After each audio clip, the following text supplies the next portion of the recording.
22 वर्षांची सत्ता असूनही कितले काम केल्या उपरांत विरोधात वातावरण जाताच या वातावरणात भाजप विरोधकांनी एकठांय येवन भाजपाच्या पराभवा खातीर विविध यत्न करूनय गुजरातात आणि हिमाचल प्रदेशात भाजपाचे सरकार आयिल्ल्या खातीर मुखेलमंत्री मनोहर पर्रीकरान भाजपाक परबी भेटयल्या। मुखेलमंत्र्यान दोनूय राज्यांत मेळिल्ल्या जैताचे श्रेय पंतप्रधान नरेंद्र मोदीक आणि भाजपाचे राष्ट्रीय अध्यक्ष अमित शाहक दिला। आरडेक्स गोवा खातीर पणजेच्यान गौतम शिरोडकार। 22 वर्षाची इन्कम्बन्सी असून सुद्धा आणि सगळे विरोधक एकत्र जाऊन तांच्यांनी आपलो जीव तोडून प्रयत्न करून सुद्धा गुजरातेत भारतीय जनता पक्षाक एक बरे यश प्राप्त झाले आसा।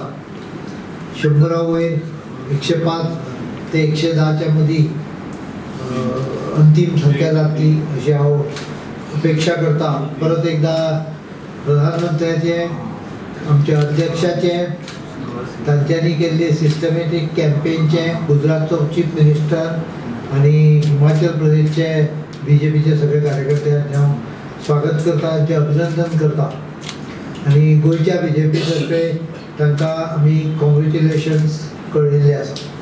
उसको पार्टी ने सिस्टमैटिक कैंपेन के तरफ से जवाब दिया है। मुझे लगता है केवल एक सौराष्ट्र में थोड़ा बहुत उसका इम्पैक्ट हो गया है, इसके लिए थोड़े सी कम हो गया। लेकिन 22 बरस की इनकम्बेंसी नॉर्मली आती है, कोई भी रहने दो, कितना भी अच्छा रहने दो, जब 22 बरस एक ही सरकार सत्ता में रहता है उस समय इनकम्बेंसी आती है।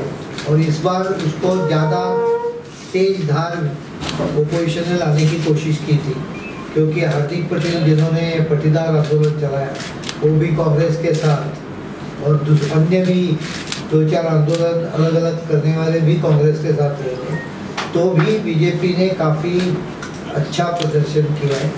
So I consider it is excellent.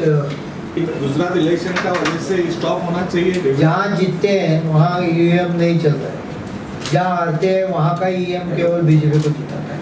This is foolishness. Punjab में कांग्रेस जीता है, उस समय आपने बम मार के, दिल्ली में आप जीता उस समय भी ईवीएम था, जब बीएसपी जीता यूपी में उस समय भी ईवीएम ही था, तो अभी ईवीएम में क्या अचानक सबको खराबी दिखने लगी। It is the best way of ensuring that transparent and correct voting takes place.